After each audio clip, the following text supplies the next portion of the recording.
Another week gone, another episode of House of the Dragons has passed as things have continued to escalate in the grand civil war of the Targaryens. Hello everyone, I'm Finn, welcome back to FinFilms. Join me today as we discuss everything that happened in episode 5 of House of the Dragons, an episode where we find out what happened to King Aegon. Daemon is still tripping off the perk, and Rhaenyra, well, Rhaenyra has a pretty crazy idea.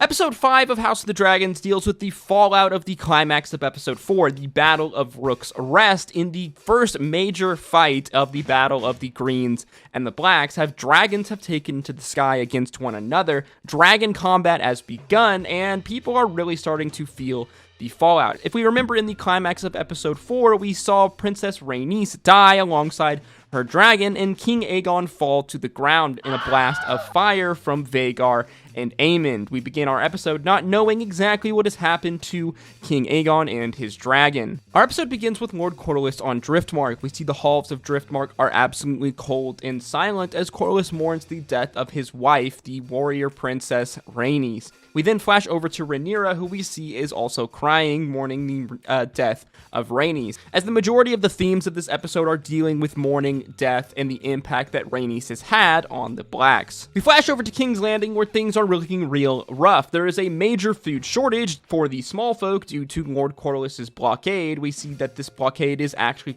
starting to work, and the small folk are starting to get a little bit upset and starting to get a little bit rabbled. We see Cole return from the Battle of Rook's Rest, deciding to parade around the head of Meleys, Rhaenys' dragon. Cole giving credit for this dragon slaying to Aegon, even though we know that it was actually Aemond and Vhagar who ultimately did this. This move completely backfires, though, not having the effect that Cole thought it would have at all, as Cole wanted to parade this dragon's head around to show off their might and their power. However, the small folk view this as a bad omen. People are absolutely horrified, as many believe that the Targaryens and their dragons are gods. We've heard this many times, that Targaryens are closer to gods than to men, and this is due to their relationship to their dragons, the fact that they are dragon riders and the only people who can actually ride these dragons. So the small folk seeing the head of a severed dragon, a being that they believe is more closer to a god than a man, is absolutely shattering for them. We're still not sure what has exactly befallen Aegon as Alicent and Aemond look down at the procession of this dragon head. Alicent noticing that the cat's paw dagger, the dagger of Aegon the Conqueror, a symbol of the king, is on Aegon's hip. Alicent confused and wondering what her son has done. In these scenes, they really sell this idea that Aegon is dead, as we have these long steady cam shots of a group of knights carrying a large box, a box that very much resembles a coffin, throughout the castle, as the box contains a badly wounded and burned, but still alive, King Aegon, his Valyrian steel armor having melted and burned into his skin. Aegon is in severe condition, lingering between life and death, as the maesters work quickly to try and save him, as we see Aemond walk in on this scene, looking down at his older brother and the work that he has done. Alicent questions Criston Cole about what has happened at this battle. Cole, we see again, is still completely shook. My man is absolutely shell-shocked, saying that it cost them 900 men to take the castle, as well as Aegon's dragon Sunfire. Cole saying that Aegon's dragon is dead or nearing close to dead, but you know how things are with Thrones lore, man. If you don't see someone die on screen, you can assume that they probably aren't dead. Cole leaving out the crucial information to Alicent that it was Aemond and Vhagar that were the ones who burned Aegon, apparently killing Sunfire and killing Rhaenys and her dragon Meleys. We flash over to Dragonstone, where we see Rhaenyra meeting with her council as they deal with the fallout of the death of Rhaenys and their largest dragon, as this is a major blow to their forces. Rhaenyra still has no ground army, and while her council are loyal, they are a bit sexist, believing that Rhaenyra needs help with these battle plans because, well, she's a woman, a theme that will basically be an encompassing theme throughout this entire episode that we see very much binds Alicent and Rhaenyra in their own plights. Jace, her son, is restless and wants to do something to help his mother in their cause, so he decides to head to the twins to speak with the Freys in order to secure their crossing, which is extremely important, as we know from Game of Thrones, if you watched Game of Thrones, as well as to secure soldiers from them. We see Daemon meet with Lord Bracken in what I think think is the best scene of this entire episode. Daemon basically saying, "Serve me, bend the knee, or die and suffer the flames of my dragon." The Brackens choosing fire, which very much confuses our boy Daemon. However, Daemon needs their swords, he needs their manpower, and he likes their spirit, so he decides not to kill them right away. And he tells the Blackwoods to motivate them in order to join their side. We do a little bit of war crimes. We see that Lady Arryn in the Eyrie is not too happy about receiving a bunch of small bibid dragons and is very hesitant to actually uphold her end of the bargain to send 15,000 swords to Rhaenyra's cause as she has promised. Back in Dragonstone, we see Rhaenyra venting to the White Worm, who has now become a kind of trusted ally to her, especially after the death of Princess Rhaenys. Rhaenyra feeling like the lords don't respect her because, she's a woman, and she doesn't want to be seen as weak and having to rely on her husband Daemon having to rely on a man. The White Worm tells Rhaenyra that there are other ways to fight a war, specifically a war of propaganda and a war of misinformation, as Cole has made a major miscalculation in parading Maelys's head throughout the streets, and now the small folk are unsettled and potentially can be used to their advantage. Rhaenyra then sends Baela to meet with Lord Corlys to offer him position as Hand of the King to her. We see that Daemon is still absolutely tripping off the perk and suffering from his past sins in these strange dreams, as we see him start getting it on with an unknown Targaryen woman who tells him how he should have been king. He should have been king over his brother. He was the one who was the stronger brother. He should have been the one to rule. As suddenly they hit us in the face when they revealed that this unknown woman is actually Daemon's mother, who he has never met. As this is very much Daemon's inner thoughts, his inner struggle, his struggle to want to claim the throne that he felt was always his, as Daemon is still flirting with this idea of declaring himself the actual king. Aegon is still alive post his surgery, but is not known if he will ever actually wake up, as he is in a kind of coma-like state, still recovering. The council in this state must name a king regent to rule, as Aegon is incapacitated, Alicent putting forward her name, as she has once served as kind of queen regent at one point. She has the experience. Alicent's story very much kind of paralleling Rhaenyra's, especially in the sexism themes, as the council puts forward Aemon to take the throne as king regent in his brother's stead, because, well, he is a man and a dragon rider. Even Criston Cole agreeing with this idea, to which Alicent feels absolutely betrayed. Aemon then immediately takes charge in his position as king regent, discussing the situation in the Riverlands with the many houses of the Riverlands, as well as the crisis in King's Landing, the blockade, and how it is affecting the small folk, as many small folk are trying to flee King's Landing. Aemon ordering that they close the gates and bar anyone from leaving. As all the while, we see that Alicent is trembling with anger and rage. We then have this short scene with Hugh the Hammer and his family, who are trying to flee King's Landing, wanting to survive, but the Gold Cloaks shut the gates, forcing the many people to remain within the walls. It seems the small folk are very close to an uprising at this point. We'll be discussing Hugh a little more later in this video, specifically in the spoiler segment. Next, we see Alicent confronting Cole, as she believes that Cole has now betrayed her.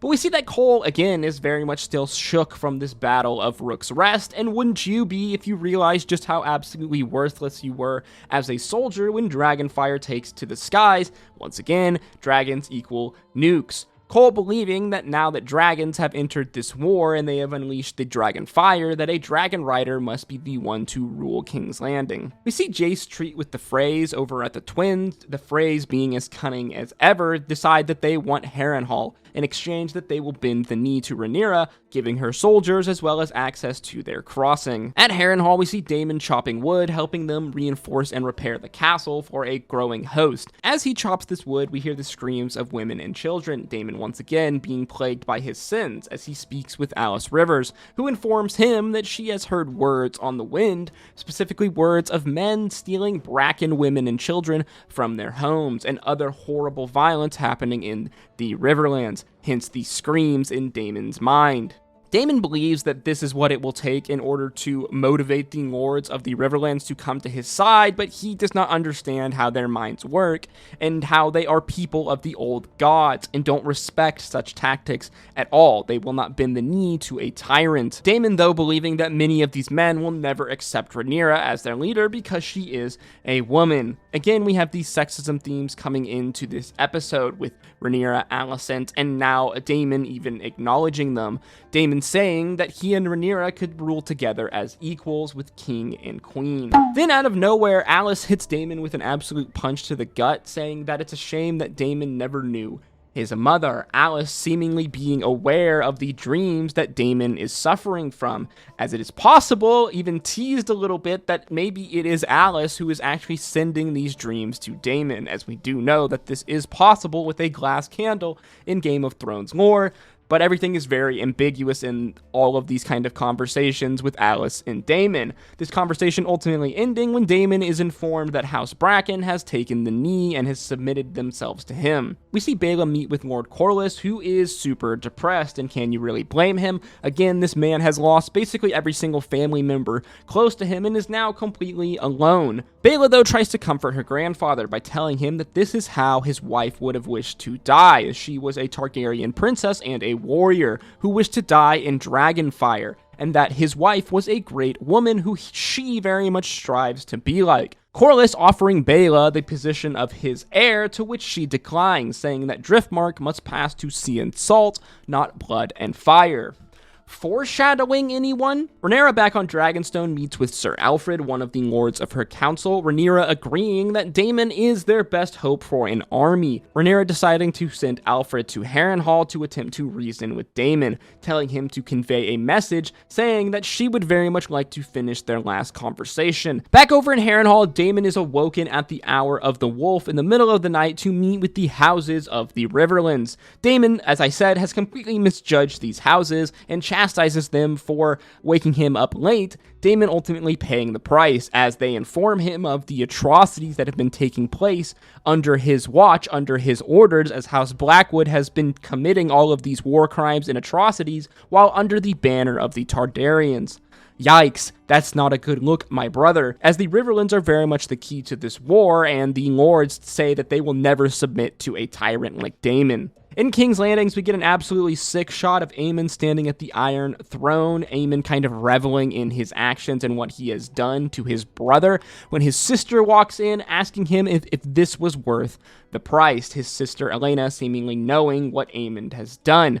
This is also possibly a reference to the line that Aemon had back in Season 1 when he lost his eye and he claimed Vhagar, Aemon saying at the time that his eye was obviously worth the price to gain a dragon, as this is a very big character shift, a very big character dynamic moment for Aemon, as it seems like he is very much embracing his ruthless side. Aemon and Daemon constantly having this kind of foil to one another, as they are very much similar, but also very different at the same time. Back in Dragonstone, Jace tells his mother what he has done. Rhaenyra is angry, but more so angry that she is prevented from any action. She cannot leave the castle and act, as she is the queen. She is the key to this battle. She cannot die. As well, she is a woman, and people don't expect women to fight or really contribute to the war, which is ironic because obviously Rhaenys was their most talented dragon rider and a fighter and a warrior herself. Rhaenys being a kind of symbol of this kind of sexist beliefs in House of the Dragons and Game of Thrones lore. If we remember, she was passed over for King Viserys.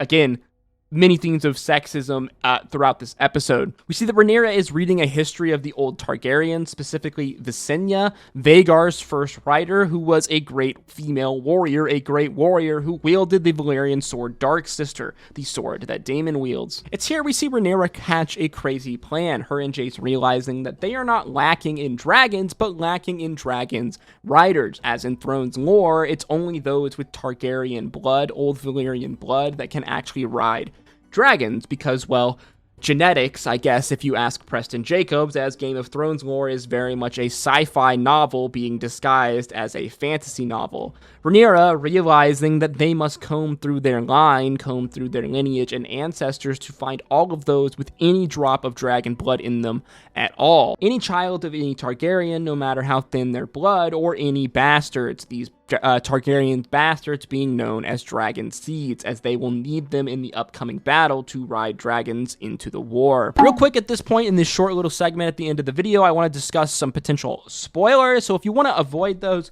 please skip to the time on screen now. Now, if you've read Fire and Blood or are familiar with Game of Thrones lore, you know this is where Alan of Hull and his brother, as well as Hugh the Hammer, come into play, specifically where the dragon seeds, the mini bastards of House Targaryen, House Valerian, come into play, as they are potential dragon riders that can be used by the Blacks in this war. As we know in this story, the Blacks put out a call for all dragon seeds, anyone with a drop of Targaryen blood, to try and recruit them to be dragon riders. As well, this is where a character named Nettles comes into play, a dragon seed, a Targaryen bastard, a very important character in our story, so I imagine we'll be seeing her at some point in this season. As well, Alan of Hull comes back into play in our story, in this reference by the Sneeze Snake, as someone that should rule Driftmark, must have sea and smoke in their veins. Specifically, this is referring to Alan, the bastard son of Lord Corlys, as ultimately he ends up being legitimized by Lord Corlys and named his heir.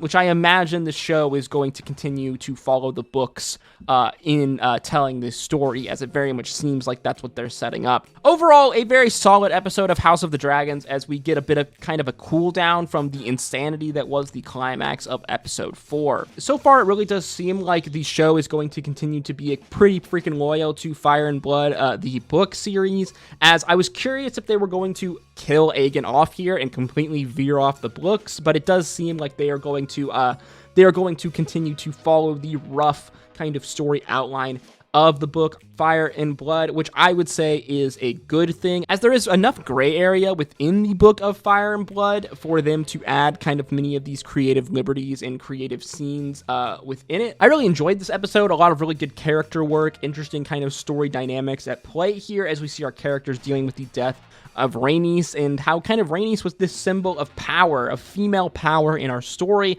and now she is dead, as very much this episode was a story of sexism, of the struggle of women in the Game of Thrones society, even women like Rhaenyra and Alicent, women with great power, who are still overlooked like how Rhaenys was overlooked to rule. If you are like confused and you're wondering like, when did Game of Thrones become like so political or so woke, then honestly I think you haven't really been paying attention from the start, and you definitely didn't read the books, as the writings of George R. Martin are pretty freaking political. I mean, the guy is very much a feminist and loves to portray the struggles of women, as well as to have powerful, strong, well-written women in his story. I mean, you can think of a bunch off the head in Game of Thrones with the Stark sisters, as well as Daenerys, just to name a few. As well, George also has a thing for redheads, something that I very much can relate to. You have a poison in your mind, and the fact that you can't see it makes me so sad. As well, I really love what they're doing with Daemon's character and Daemon's story. Daemon is easily one of my favorite characters in all of Thrones lore, not just